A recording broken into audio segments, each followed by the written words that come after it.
le temps de Noël et son cortège d'illumination, de cadeaux échangés, de repas de famille.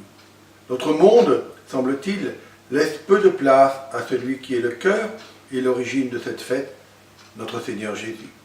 Et pourtant, Noël, c'est bien l'accomplissement des promesses.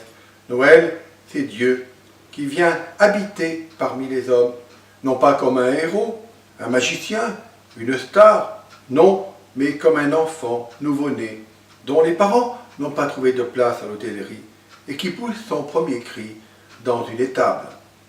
Aujourd'hui, des milliers d'enfants naissent sur les routes de l'exil, dans des embarcations de fortune, dans des camps de réfugiés. D'autres enfants meurent au Soudan ou en Somalie. Des adolescents ont perdu la vie récemment dans un terrible accident de car scolaire il y a quelques jours. La réponse de Dieu à la souffrance et au mal, c'est Noël. C'est la fragilité qui vient rejoindre notre humanité.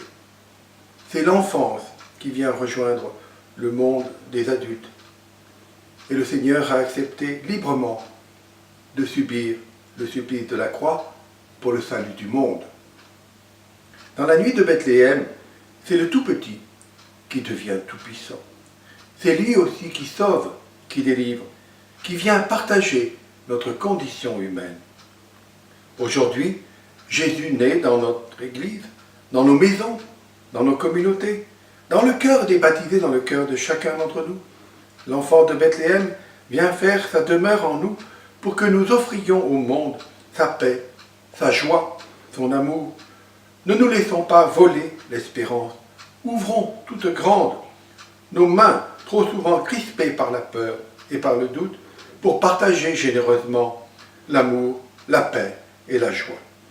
Montrons-nous fraternels, témoignons-nous de la confiance, d'abord à nous-mêmes, puis les uns envers les autres. Je forme le vœu qu'en ce temps de Noël, dans notre diocèse de La Rochelle et Saintes, il n'y ait pas de solitude qui ne trouve l'amitié sur la route. Pas de souffrance qui ne reçoive une parole d'apaisement. Pas de prisonniers, de malades, de personnes âgées qui ne soient visités.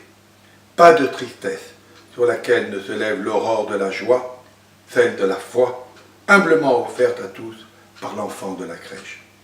Je comprends les personnes qui deviennent tristes à cause des graves difficultés qu'elles doivent supporter, déclare le pape François dans l'exhortation apostolique « La joie de l'Évangile ».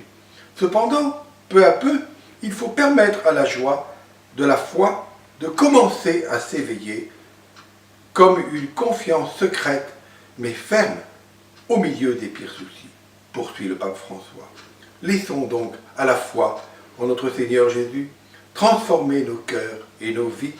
Nous recevrons alors pour nous-mêmes et pour nos frères le plus beau des cadeaux, la joie vraie, celle qui ne passe pas. Très joyeux Noël à tous, chers amis de La Rochelle et Saintes.